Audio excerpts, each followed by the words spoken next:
Your voice is unique to you. It grows as you grow. It changes as you change. If you're curious about the relationship between your voice and your body, your heart and your mind, welcome. My name is Michèle Voillequé, and I can't wait to hear you. I grew up in Idaho Falls, Idaho. My parents moved there because my dad took a job with the National Engineering Laboratory out in the desert there. And at the time in the 70s and 80s, Idaho Falls was about 80% Latter-day Saints and about 20% other American religions, mostly conservative. And though my parents had been married in a church, they were in their hearts, really atheist humanists. So I didn't grow up with a sense of a liturgical year happening in my home beyond what you would get from just being in American consumerist society, where, December is all about Santa Claus and chocolate, and the springtime all about Easter and chocolate. Oh, don't forget Valentine's Day and chocolate, and Memorial Day and washing machine sales, and July potato chips, buy the new car, or the new truck, that kind of thing. But in my friend group, there were kids who observed Lent, and I often would keep them company as they were giving up chocolate, say, in those 40 days between Ash Wednesday and Easter weekend. So Lent in that kind of casual way has been part of my life for most of it. Then as an adult, my friend Michèle Voillequé offered a Lenten writing challenge where every day during the Lenten season, we were offered a writing prompt, the idea being to develop writing as a spiritual practice, to bring attention to our soul's journey through that time period. I did that for a couple of 3 years with her. And my friend Matthew, who today you'll hear part of an interview we did, we've also been friends for a long time, and he's been a big observer of Lent, and we always talk about it. He and I had a conversation during the pandemic about Lent, and I was saying, really? Doesn't this already feel like years of relinquishment and years of deprivation? Like, do you really, you're going to add another 40 days of asceticism onto it? It already felt like such a season of grief. I really couldn't fathom why you would observe Lent in those conditions. And I wish we had recorded the conversation we had then, because it was brilliant, and I feel like I'm going to relate it to you incompletely now. But the gist of what he said was thinking about Lent not so much as giving something up, but as putting something down so that you can pick something else up. So to try to develop a new habit of some kind of paying attention. And so the interview that follows is him talking about his Lenten practice from 2019 that has become a habit in his life to this day, which is really great. And I kind of think that's probably the point of Lent, is that the idea, if you're going to give up that extra glass of wine after dinner for 40 days, the dream would be to keep giving it up, right? That you, after that 40-day period, you find like, oh, okay, maybe I don't actually need that. Maybe I've been leaning on something that's not necessary. It's not essential for me to lean on. Maybe there's more strength in me than I knew, or there's more grace in me than I knew. If you're giving up arguing, for example, giving up picking fights, some kind of behavioral modification, that was popular among my friends who had siblings. Like, I'm not going to fight with my brother for 40 days. That's a tough one. That was a tough one. So let me tell you a little bit about Matthew before we hear from him. He and I met in, I think, 2009 at the Sonoma Baroque workshop that was put on by the San Francisco Early Music Society. He was there as a keyboardist. I was there as a violinist. And it was a week on the campus of Sonoma State University, just learning about Baroque performance and playing in small ensembles. And then at the end of the week, we gave a concert. And he and I were in at least one ensemble together, maybe two. I don't recall. But anyway, very early on in the first day, we just hit it off and just kind of instantly realized we were going to be friends for life. And since that time, he's gone on to become a speech language pathologist, which means that now our conversations, which used to be about, music and religion and psychology, are now also about the voice and how the instrument works. We're at two ends of the spectrum, where he's working with folks who have suffered some kind of brain injury and are recovering from it. And I'm working with folks who, their voice works fine and we're just, trying to make it better. It's been a really delightful friendship. And I hope you'll enjoy our conversation about this Lenten practice that he picked up in 2019. He taught himself how to sing the Psalms. So here's me and Matthew.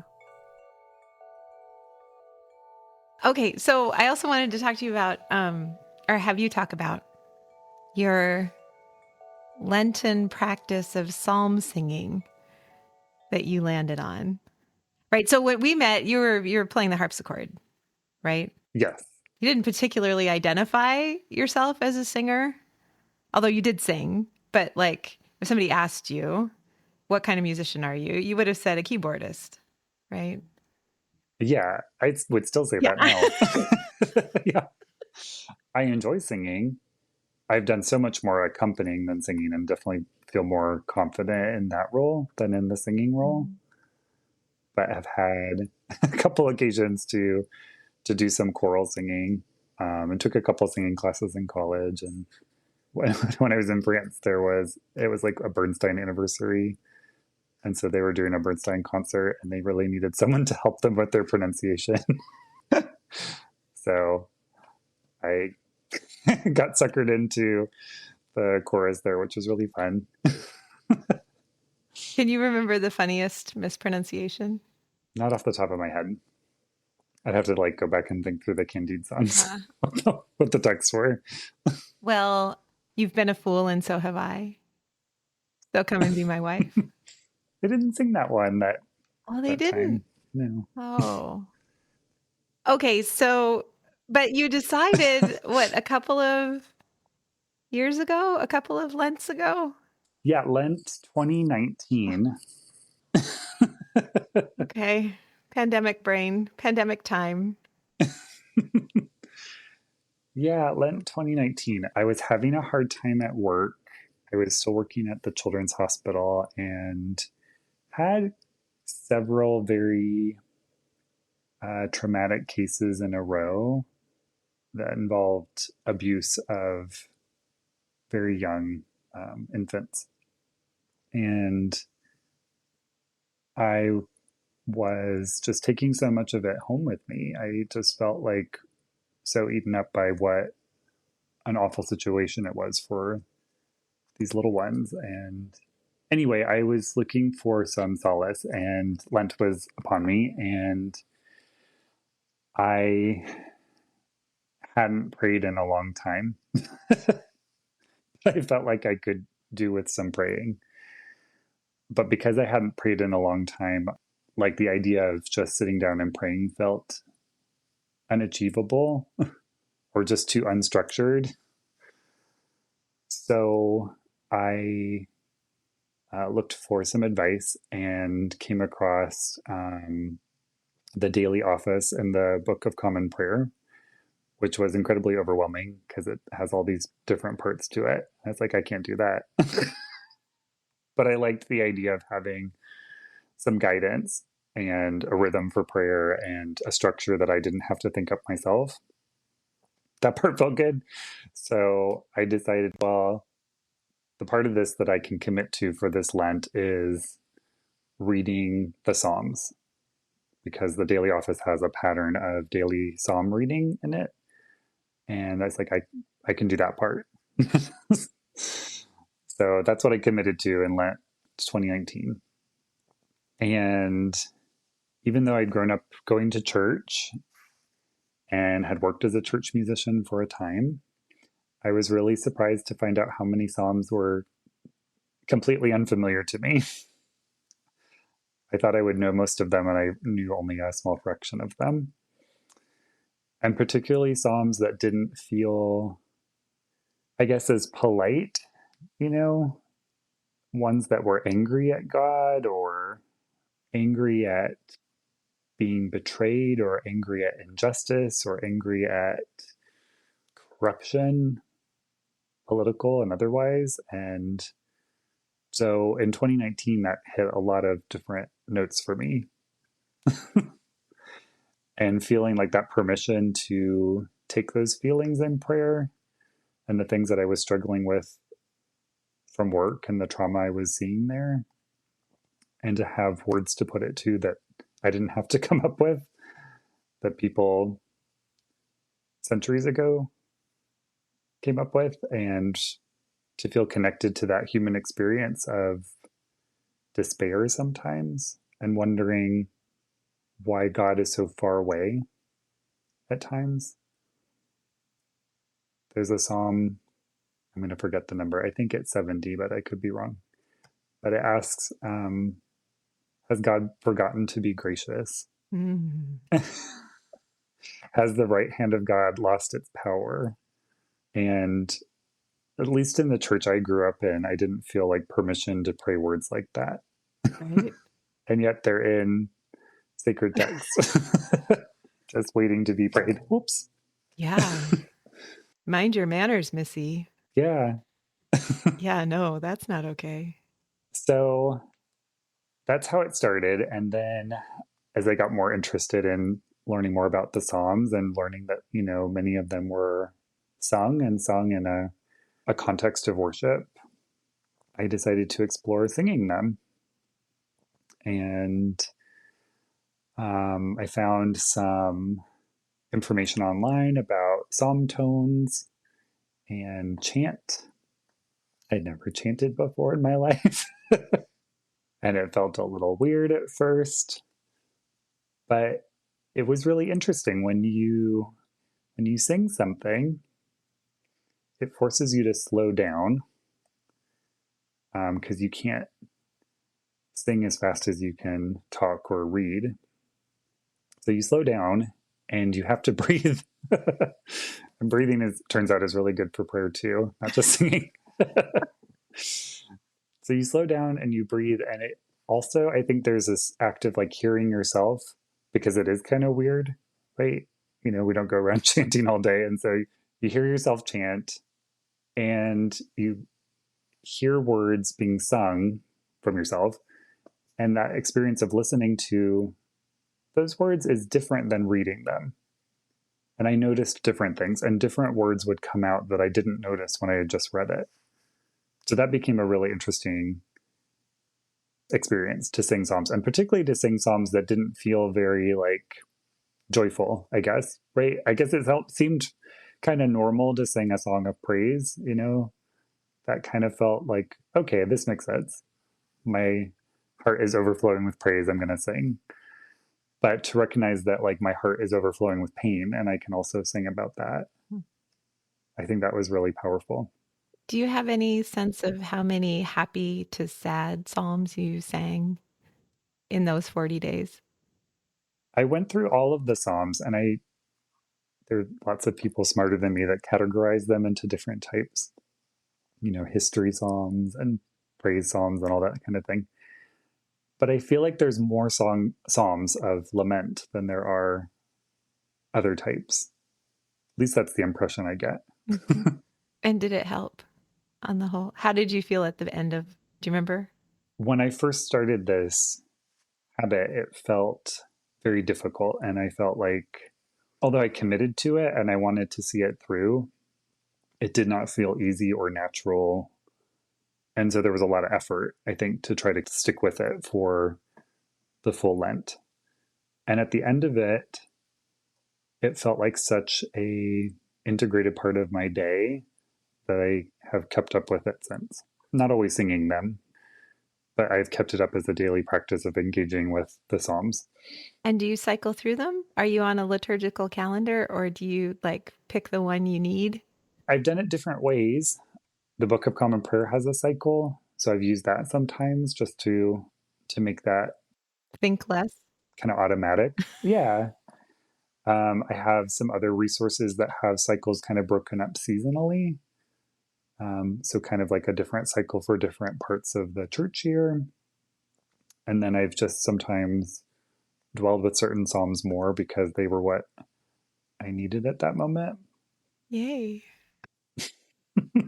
Thank you. I love that. Oh, yeah. Have you noticed your voice change? With singing them. Yeah. Well, yeah, I guess I felt like when I first started, there was like the mental gymnastics of figuring out, like, okay, how does this psalm tone work? This pattern of tones that I'm trying to put to text, like, how does that system work? And so I was trying to figure that out. And there was that kind of internal distraction of, okay, I'm trying to figure this out, but I'm also trying to pay attention to the words I'm singing and give them their space. So now that I don't have to think about the psalm tone anymore, like I know how those work and I can use them much more automatically, I think my singing is more relaxed. Because I think when I was doing all those mental gymnastics, I think that manifested in some like tension in my voice too. Yeah, for sure. The less we can think when we're singing, the better we sound. More Yes, than once, my yes. voice teacher has said to me, Michelle, if you were just a little bit dumber, this would be so much easier for you. But you're thinking so hard about, like exactly what you're describing, like trying to track all the things, make it all make sense, get a handle on it mentally. When Yeah, if you could just not care yeah, or know it well enough that you're yeah, out of the figuring it out mind and you can just let that part of the brain rest. yeah. To have like the motor memory of how the voice moves and not have to consciously dictate it. Mm-hmm. Yeah. You've been so sweet to talk to me. You are not an extroverted person. So, No, definitely more shy natured than not. I do feel like I have to be extroverted for work, but that is work for me. It's not where I most comfortably sit. do you have anything else? I just got a new book called Cat Psalms, Prayers My Cats Have Taught Me. Because you're used to seeing my cats photobomb our FaceTime sessions. I saw this one yesterday called Don't Laugh at Me. And I was feeling very nervous about recording myself on your podcast because that's definitely outside my comfort zone. And so this little psalm from a cat's point of view about not wanting to be laughed at really spoke to me. Here goes. I can have my feelings hurt. It can happen when I walk into a window by accident. I'm embarrassed. I act like it didn't happen. If I slip on a waxed floor or lose my balance and miss a leap, I hope no one is looking. If I tip my milk bowl over, I pretend I did not do it or that I did it on purpose. I lick up the milk as though it's easier that way. I do not want their angry words. I do not like blame or shame. Sometimes I need to tear through the house, a sudden dash across the room, a bounce off the wall, a leap onto a table. Then I am finished. I am elegance once more. This always surprises them, makes them point and laugh. I do not like this. Then I get cranky and sulk. I walk away. Cats are not to be laughed at. Cats have dignity. And then this is followed on the next page by a prayer. Dear God, I am easily embarrassed. I do not like being laughed at. Sometimes I will bump into a thing that's right before my eyes, or forget a name I know by heart, or blunder when guests are watching. My soul likes to be right, to be admired, respected. I like being at my best. It is hard to forgive myself when I am clumsy, or foolish, or wrong. I am quick to blame others, to feel blamed, to show shame. You know this about me, you know how I am. I can strike back, run away, hide, sulk. I can act as though I did nothing wrong, or that it is not my fault. Oh God, you know how I am. Teach me to laugh at myself. Teach me to love myself. Thank you. Perfect. Okay, bye. Okay, bye.